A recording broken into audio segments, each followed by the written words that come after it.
తమను రెగ్యులరైజ్ చేయాలని outsourcing nursing సిబ్బంది సోమవారం కేజీహెచ్ ఆవరణలో భారీ ర్యాలీ నిర్వహించారు. వారు మాట్లాడుతూ కోవిడ్ సమయంలో తాము విస్తృత సేవలు అందించామని గుర్తు చేశారు. తమ కుటుంబానికి రక్షణ లేకుండా పోయిందని ఆవేదన వ్యక్తం చేశారు.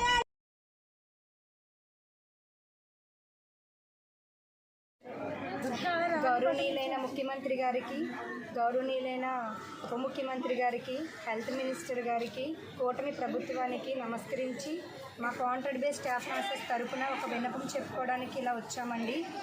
గత 10 రోజులుగా మరి మేము మా నిరసన తెలియజేస్తున్నాము. ఈరోజు 11వ రోజు అయినప్పటికీ కూడా గవర్నమెంట్ నుంచి ఎటువంటి ఎలాంటి పిలుపు కానీ మాకు ఒక రకమైన ఏదైనా ఆన్సర్ కానీ రాలేదండి. మరి గత 14 సంవత్సరాలుగా ఎటువంటి రెగ్యులర్ నోటిఫికేషన్ లేక అనేక దఫాలుగా ఎన్నో సర్వీసెస్ని క్యాన్సిల్ చేసుకుని ఎన్ఆర్హెచ్ఎం అని ప్రాజెక్ట్స్ అని చేసుకుని స్టేట్ గవర్నమెంట్లోకి వచ్చామండి. మా స్టేట్ గవర్నమెంట్ కాంట్రాక్ట్లోకి వచ్చి కూడా 8 సంవత్సరాలు పూర్తయి 9వ సంవత్సరం అవుతుందండి. మరి గత కోవిడ్లో కూడా ఎంతోమంది కాంట్రాక్ట్ బేస్ ఎంప్లాయీస్ వాళ్ళ ప్రాణాలు కోల్పోయారు. మరి అదే రెగ్యులర్ గవర్నమెంట్ వాళ్ళు అయితే వాళ్ళ ఇళ్ళంట్లో వాళ్ళ ఫ్యామిలీలో ఒకరికి వేరొకరికి జాబ్ వచ్చును. మరి మాకైతే ఎవరికి మా వాళ్ళని కోల్పోయాం కానీ వాళ్ళ కుటుంబాలకి ఇప్పటికీ కూడా ఒక రక్షణ అనేది లేదండి, ఒక జాబ్ సెక్యూరిటీ అనేది లేదు. మరి మాకు కూడా ఎలాంటి జాబ్ సెక్యూరిటీ లేదు, హెల్త్ ఇన్సూరెన్స్ లేదు, మెడికల్ లీవ్ లేవు. ఇలానే కాంట్రాక్ట్ బేస్లోనే మేము మగ్గిపోతున్నాము. మా సేవలను గుర్తించి మా కాంట్రాక్ట్ బేస్ వాళ్ళని రెగ్యులర్ చేయవలసిందిగా మా విన్నపాన్ని మన్నించి వినాల్సిందిగా ముఖ్యమంత్రి గారికి వేడుకుంటున్నామండి. మరి నెక్స్ట్ స్టూడెంట్స్ భవిష్యత్తు కూడా కదండి, వాళ్ళ కోసం కూడా ఆలోచించండి. మరి ఇప్పుడు రిలీవ్ అవుతున్న స్టూడెంట్స్కి కానీ ఎవరికి కూడా ఒక భరోసా లేదండి. 14 సంవత్సరాలుగా నోటిఫికేషన్ లేదు. మరి ఎంతోమంది చాలామంది నియర్ 50 సంవత్సరాలకు దగ్గర పడి ఉన్నారండి. ఒక నోటిఫికేషన్ వచ్చినా కూడా అప్లై చేసుకోలేని దౌర్భాగ్యంలో మేము ఏజ్ దాటిపోయి ఏజ్ బార్ అయిపోయి ఉన్నామండి.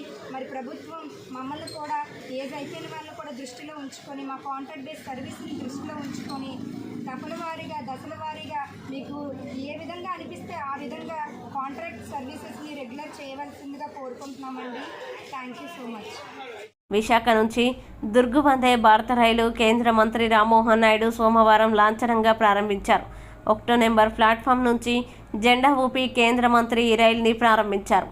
ఈ కార్యక్రమంలో విశాఖ ఎంపీ భరత్, రాజ్యసభ సభ్యుడు Golla Baburao, MLA Ganababu, collector Harendra Prasad, Visakha CP, railway DRM Saura Prasad తదితరులు పాల్గొన్నారు. అలాగే కార్యక్రమానికి విచ్చేసినటువంటి ప్రజాప్రతినిధులకి, రైల్వే సిబ్బందికి, మరి ముఖ్యంగా విశాఖపట్నం ప్రాంత ప్రజలు అందరికీ కూడా మరొకసారి నా హృదయపూర్వకమైనటువంటి నమస్కారాలు తెలియజేయండి. సభ్యుడిగా అయినప్పటి నుంచి చాలా దగ్గరగా పరిశీలిస్తున్నటువంటిది. ఆ రోజు 2014లో మొట్టమొదటిసారిగా రైల్వేస్ కి ఎన్నో కార్యక్రమాలు చేయడానికి ఒక పార్లమెంటు సభ్యుడిగా నేను అడుగులు వేస్తుంటే నాకు ప్రధానంగా సహకరించినటువంటి రైల్వే సిబ్బంది అందరినీ కూడా నేను గుర్తు చేసుకుంటున్నాను. ఆ రోజు 2014లో అప్పటికున్నటువంటి పద్ధతుల్లో ఏదైనా ఒక రైల్వే ప్రోగ్రామ్ చేయాలనంటే, ఒక స్టాప్ కానీ నూతనంగా ట్రైన్ కానీ ఇవన్నీ చేయాలనంటే ఎంతో కష్టంతో కూడినటువంటి పని. కానీ దేశ ప్రధానమంత్రి నరేంద్ర మోదీ గారు బాధ్యతలు స్వీకరించిన తర్వాత రైల్వేస్ తాలూకా బాధ్యత ఈ దేశంలో ఎంత ముఖ్యందో తెలుసుకొని రైల్వేస్ ని కానీ మనం మరింత పుష్ చేయగలిగితే దేశంలో అభివృద్ధి మరింత శరవేగంగా మనం సాధించవచ్చనే ఆలోచనతో ఎక్కడికక్కడ డీసెంట్రలైజ్ చేసి జిఎంస్ ని మరి పవర్ఫుల్ గా చేసి డిఆర్ఎంస్ కూడా అథారిటీస్ ఇచ్చి ఈరోజు ఎన్నో కార్యక్రమాలు గత 10 సంవత్సరాల్లో మోదీ గారి తాలూకా సహకారంతో మన ప్రాంతంలో మనం చేసుకోవడం జరిగింది. ముందుగా ఇదే విశాఖపట్నం నుంచి 3 వందే భారత్ ట్రైన్లు మనం ప్రారంభోత్సవం చేసుకున్నాం. 23లో విశాఖపట్నం నుంచి సికింద్రాబాద్ కి, 24లో మళ్ళీ విశాఖపట్నం నుంచి సికింద్రాబాద్ కి. అలాగే నేను కూడా చాలా ప్రయత్నం చేసిన తర్వాత విశాఖపట్నం నుంచి భువనేశ్వర్ వరకు 3 ట్రైన్లు ఆల్రెడీ మనం స్టార్ట్ చేసుకున్నాం. అందులో దేశంలో కూడా సుమారు 61 వందే భారత్ ట్రైన్లు ఉంటే అత్యధికంగా ఫుల్ కెపాసిటీతో నడిచే ట్రైన్ విశాఖపట్నం సికింద్రాబాద్ మధ్యలో నడుస్తుంది అన్నది కూడా ఈ సందర్భంగా గర్వంగా తెలియజేసుకుంటున్నాను. అంటే ఎంతో ఉపయోగకరమైనటువంటి ట్రైన్ గా ఈ రోజు ఈ దేశంలో ఇది నడుస్తుందో మనం అందరం కూడా తెలుసుకోవాలి. ఇప్పుడు ఇక్కడ కొత్త Vande Bharat express Durg to Visakhapatnam, Visakhapatnam to Durg inaugurate చేయడానికి ఇవాళ వేదిక మీద ముఖ్య అతిథిగా రామ్మోహన్ నాయుడు గారు పాల్గొనడం జరిగింది. ఇతరు నాయకులు, రాజ్యసభ ఎంపీ, ఎమ్మెల్యేలు, మా కలెక్టరు, సిపి, డిఆర్ఎం గారు అందరితో పాల్గొనడం చాలా సంతోషంగా ఉంది. అయితే ఈ ట్రైన్ ద్వారా tourism, traffic and economic activity కూడా బాగా డెవలప్ అవ్వాలని కోరుకుంటున్నాము. భవిష్యత్తులో విశాఖపట్నంలో ఇంకా వందే భారత్ ట్రైన్లు బెంగళూరుకి వెళ్ళాయి, చెన్నైకి వెళ్ళాయి, ఇంకా రావాలి అనేది మా కోరిక. అవి కూడా డిఆర్ఎం గారితో టేకప్ చేస్తాము. త్వరలో ఈ పని నేను చేస్తున్నా, తొందరపడమాక. తొందరలో ఈ స్టేషన్ అప్గ్రేడేషన్ కూడా 500 కోట్లతో పని ప్రారంభించబోతున్నాము. అతి త్వరలో ఈ స్టేషన్ కూడా పూర్తిగా తయారవ్వాలనేది మా కోరిక. ఈ వందే భారత్ గురించి సికింద్రాబాద్కి వెళ్ళే దాని మీద ఒక స్టేషన్ స్టాప్ దువ్వాడ దగ్గర కూడా చేయమని అడుగుతున్నారు చాలామంది మమ్మల్ని. అది కూడా వేదిక మీద డిఆర్ఎం గారికి చెప్తున్నాం. ఢిల్లీలో కూడా విశాఖ స్టీల్ ప్లాంట్ పర్సన్ మాత్రమే కాదని, తెలుగు ప్రజల ఆత్మగౌరవం అని భీమిలి ఎమ్మెల్యే గంటా శ్రీనివాసరావు అన్నారు. సింహాచలం ఆలయంతో జరుగుతున్న పవిత్ర ఉత్సవాల్లో పాల్గొన్నారు. అనంతరం ఆయన మీడియాతో మాట్లాడారు. స్టీల్ ప్లాంట్ ప్రైవేటీకరణ జరగకుండా చూడడమే టీడీపీ బాధ్యత అన్నారు. వైసీపీ దిగజారుడు రాజకీయాలు మానుకోవాలన్నారు. మొన్న ఎమ్మెల్సీగా తెలుగుదేశం పార్టీ దయతో, అంటే ఎందుకు దయతో అంటున్నానంటే మేము క్యాండిడేట్ పెట్టకపోవడం వల్ల గెలిచిన ఒక సీనియర్ నాయకులు, అలాగే మొన్నే జరిగిన ఎన్నికల్లో రాష్ట్రంలోనే భారీ మెజార్టీతో ఓడిపోయిన వ్యక్తి, మాజీ మంత్రి, ఇటువంటి వాళ్ళందరూ కూడా కొన్ని వ్యాఖ్యానాలు దాని మీద మాట్లాడటం కూడా జరుగుతూ ఉంది. నేను వాళ్ళందరూ కూడా తెలియజేసేది ఒకటే, విశాఖపట్నం స్టీల్ ప్లాంట్ అనేది వాళ్ళకి రాజకీయం, కానీ మాకు కానీ మా పార్టీకి కానీ అది ఒక సెంటిమెంటు, అది ఒక అభిమానం, అది ఒక తెలుగువాడి గుండె చప్పుడుగా భావించే భావన మాది, మా పార్టీ వాళ్ళది. తెలుగుదేశం పార్టీ వైఖరి ఏంటో చెప్పాలని చెప్పని నిన్న నాయకులు ఈ స్టీల్ ప్లాంట్ దీని మీద మాట్లాడడం జరుగుతూ ఉంది. మరి వాళ్ళు నిక్కర్లు వేసుకోకముందే తెలుగుదేశం పార్టీ స్టీల్ ప్లాంట్ పట్ల ఎలా ఉంటుందో ఏంటనేది వాజ్పేయి గారు ప్రధానమంత్రిగా ఉండగా, నేను ఎర్రవనాయుడు గారు, ఎంవీఎస్ మూర్తి గారు, మేమందరం ఎంపీలుగా ఉండగా ఆ రోజు డిజిన్వెస్ట్మెంట్ ప్రపోజల్ వస్తేనే చంద్రబాబు నాయుడు గారి చొరవతోటి ఆ రోజు వాజ్పేయి గారిని కలిసి ఆ స్టీల్ ప్లాంట్ ఎట్టి పరిస్థితుల్లో కూడా డిజిన్వెస్ట్మెంట్ ప్రపోజల్ చేయకూడదు, దాన్ని విరమించుకోవాలని ఒత్తిడి తెచ్చి దాన్ని చేసిన ఆ రోజు నుంచి ఈ రోజు వరకు కూడా ఎప్పుడు కూడా స్టీల్ ప్లాంట్ అనేది మాకు ఒక చాలా చాలా ప్రయారిటీతో కూడుకున్న అంశం. మరి వాళ్ళు ఈరోజు మమ్మల్ని వైఖరి చెప్పమంటా ఉన్నారు. మా వైఖరి మీలాగా అధికారంలో ఉంటే ఒకలాగా, అధికారంలో లేకపోతే ఒకలాగా, ఎలక్షన్ ముందు ఒకలాగా, ఎలక్షన్ అయిపోయిన ఒకలాగా మా వైఖరి ఎప్పుడు మారదు. ఎప్పుడు కూడా మాకు స్టీల్ ప్లాంట్ అనేది అది ఒక పరిశ్రమగా మేము చూడలేదు. ఎంతోమంది ప్రాణత్యాగంతో పోరాటం చేసి సాధించుకున్న స్టీల్ ప్లాంట్ ఏదో స్టేట్ కోటాలోనో లేకపోతే ప్రాంతాల కోటాలోనో వచ్చిన పరిశ్రమ కాదు, అది ఎంతోమంది ప్రాణత్యాగం చేసింది. అందుకే తెలుగువాడి గుండె చప్పుడుగా దాన్ని మేము భావించడం జరిగింది. ఆ రోజు నేను రాజీనామా చేసినా కానీ, మన పల్లా శ్రీనివాస్ గారు ఆమె నిరాహారదీక్ష చేసినా కానీ, లేకపోతే చంద్రబాబు నాయుడు గారు మన అధికారంలోకి వచ్చిన వెంటనే ఏదైతే మ్యాంగనీస్ వారు గన్లు ఎక్స్టెండ్ చేయడం కానీ, మరి సాక్షాత్తు స్టీల్ మినిస్టర్ని విశాఖపట్నం స్టీల్ ప్లాంట్ తీసుకొచ్చి మొత్తం ఆయన్ని విజిట్ చేయించి ఆయనతో కూడా ఒక స్పష్టమైన హామీ ఇప్పించడం కానీ, ఇట్లా ఏ రకంగా చూసుకున్నా కూడా తెలుగుదేశం పార్టీ చాలా స్పష్టమైన దీంతో వైఖరితోటి స్టీల్ ప్లాంట్ కాపాడుకోవడం కోసం అన్ని ప్రయత్నాలు చేస్తూ ఉంది. మరి ఈరోజు కోడికి గుడ్డుకి తేడా తెలియని మనుషులు, లేకపోతే ఏం మాట్లాడుతున్నారో, ఏమి చెప్తున్నారో, లేకపోతే ఏంటో అర్థం కాని వ్యక్తులు కూడా ఈరోజు ఈ పార్టీల వైఖరి గురించి, లేకపోతే మా యొక్క వైఫల్యాల గురించి ఒక అడుగు ముందుకేసి వాళ్ళు అన్నారు. నేనేదో రాజీనామా చేస్తే మళ్ళీ కోర్టుకు వెళ్ళి దాని మీద స్టే తెచ్చుకోవాలని ట్రై చేశామని. వాళ్ళకి అంత అజ్ఞానంగా ఉన్నారు వాళ్ళు. నేను రాజీనామా చేసిన 3 సంవత్సరాల పాటు ఆ రాజీనామా మీద ఉలకలేదు, పలకలేదు. నేను స్వయంగా స్పీకర్ 6 నెలల నుండి జీతాలు లేక మా కుటుంబాలు అలమటిస్తున్నాయని, మరికొంతమందికి 4 నెలల నుండి జీతాలు లేవని, ఇలా అయితే కుటుంబాలతో ఎలా బ్రతకాలని, ప్రతి నెల 10వ తేదీలోపు జీతాలు ఇవ్వాలని clap workers union Gajuwaka municipal office ఎదురుగా ధర్నా చేశారు. పీఎఫ్, ఈఎస్ఐ కూడా ఇవ్వటం లేదని, అలాగే మొన్న మహేష్, లక్ష్మి, అనిల్, మణి అనే 4 కార్మికులకు దెబ్బలు తగిలి ఈఎస్ఐ హాస్పిటల్కి వెళితే ఈఎస్ఐ వర్తించదు అని హాస్పిటల్లో సిబ్బంది చెప్పారని, మాకు తక్షణమే తగు న్యాయం చేయవలసిందిగా కార్మికులు ధర్నా చేశారు. ఈ ధర్నాలో పెద్ద సంఖ్యలో కార్మికులు పాల్గొన్నారు.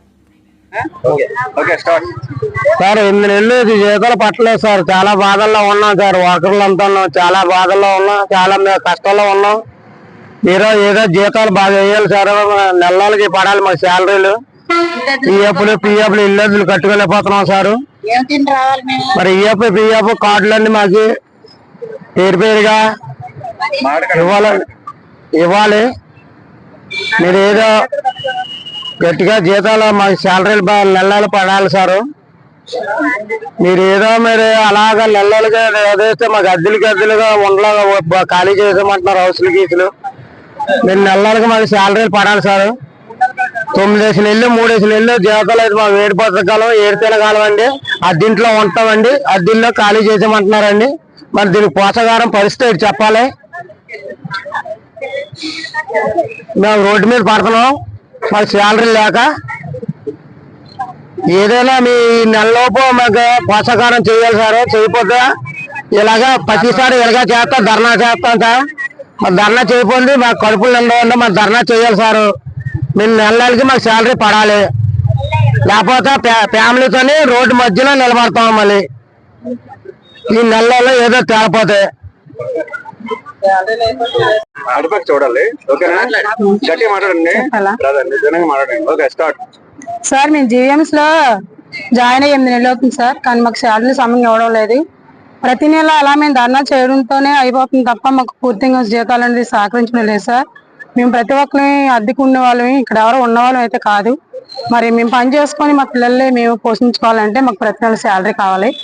మరి శాలరీ మాకు ప్రతి నెల అందజేస్తారని అడుగుతున్నాం ప్రభుత్వాన్ని. కానీ అడిగేటప్పుడు ప్రతిసారి ఈ నెల రేపు అంటున్నారు తప్ప మాకు శాలరీ కరెక్ట్ గా వేయడం లేదు. మరి ఇందులో ఉన్న వాళ్ళు ఎవరు కూడా అసలు ఉన్న వాళ్ళు అయితే కాదు సార్. ఉన్న వాళ్ళు అయితే ఏ ఆడ మనిషి కూడా రోడ్డు ఎక్కదు. మరి పని విషయం మీకు అందరికీ తెలుసు. కానీ మాకు జరకే కదా మేము రోడ్డు ఎక్కి పని చేస్తున్నామంటే ఆ పరిస్థితిని బట్టే మీరు ఆలోచించుకోవాలి. ఈ నెల రేపు అంటున్నారు, ఈ తారీఖు ఆ తారీఖు అంటున్నారు. ఏ తారీఖు అనేది క్లారిటీ లేదు.